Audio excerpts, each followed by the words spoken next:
You're going to hit the lock button 3 times. 1, 2, 3.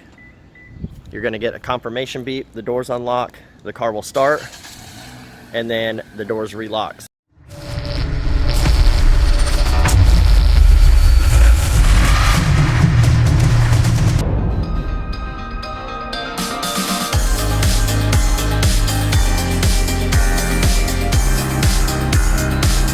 The only tools that we're going to need, we got a plastic pry tool, a Phillips screwdriver, a tiny flat blade screwdriver, some wire cutters to cut zip ties and also to attach the TPMS wire, and then a flashlight might come in handy. The first thing we're going to do is remove the lower plastic steering shroud right here underneath the steering wheel. The easiest way to do that is to go ahead and start the car. You can freely rotate the steering wheel. You're going to remove a screw right here on the right, and then there's another one here on the left. So go ahead and remove those now. Once the screws are removed, go ahead and turn the car off and take the key out. Take the plastic pry tool and you're going to wedge it right here where the clamshell meets, right below the wiper control. You're just going to slide this in and you're just going to put a little tension on it and it will pop right out. Like so. The next panel we're going to remove is the dash end cap. Again, pry tool right up here in the corner, and you can easily get in there and pop this right off. The next thing we're going to do is remove this dash panel right here. If you'll notice, the far right blank panel has a little notch. Take your flathead screwdriver, stick it in here, and you're going to have to poke this out. And there's a hidden screw right back in here, so go ahead and remove that. Once the screw is removed, go ahead and grab it right up here on the top right corner and simply pull straight out. And go ahead and undo the electrical connectors and you can set this aside.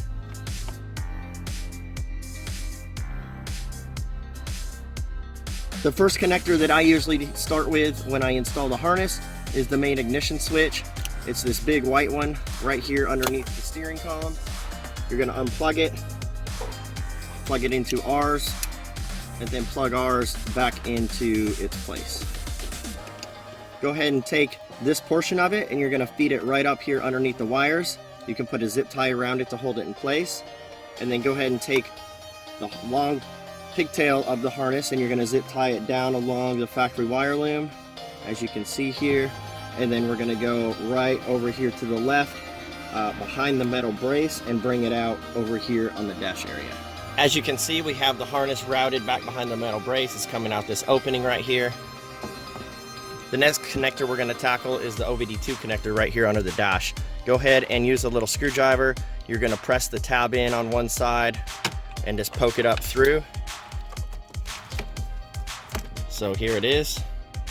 Take our portion of the OBD2 connector and you're going to go ahead and plug it in. And then you're going to connect our white part back into the mounting bracket.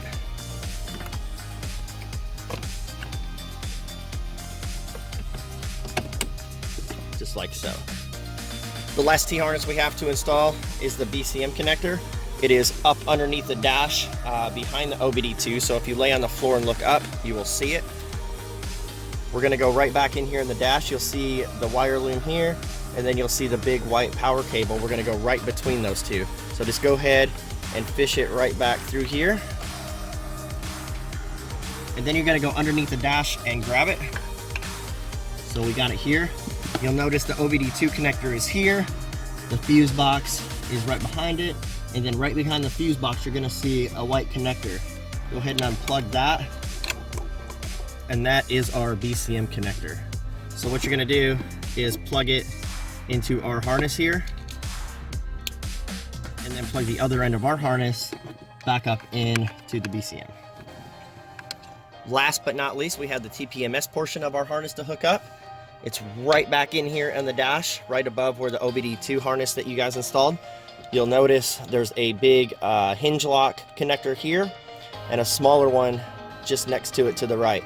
This is the one that we want. The process to remove this connector is go ahead and take a small flathead.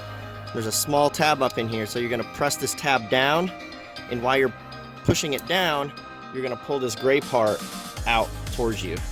As you can see, this is released. it's inserted into the module there. This is actually folded flat and locked in. The wire that we need on this connector is on the very right-hand row of wires, and it's the third position down. It's a blue wire on this car. Some vehicles may vary as far as colors go, but the pin location is the same. So top right corner, it's gonna be the third wire down.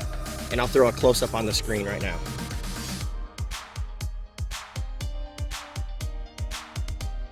So what you're gonna do is cut the wire in half, and then you're going to strip back a little bit of insulation, as you can see here, to expose the wire. I did that on both halves. You're gonna take our TPMS portion of the harness, and you're gonna put the green wire on the bottom, and then the red wire goes up towards the connector like so. So go ahead and crimp those together, reinstall this plug, and we'll get to the module programming.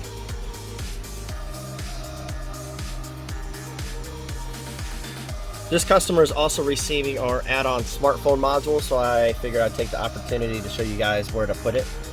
You'll see the big metal dash brace here.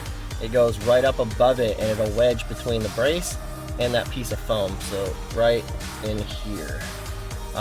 The main thing is to make sure that the smartphone module is not obstructed by any type of metal, because it will decrease the connectivity and network signal. But other than that, you'll mount it there. You'll plug it straight into our remote start unit. There's no syncing or pairing.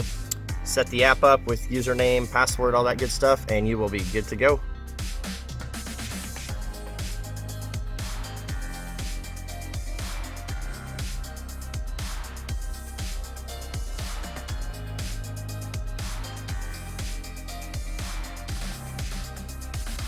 We just finished up the 2017 Corolla. Gonna give you a quick demo on how the remote start works from the factory key.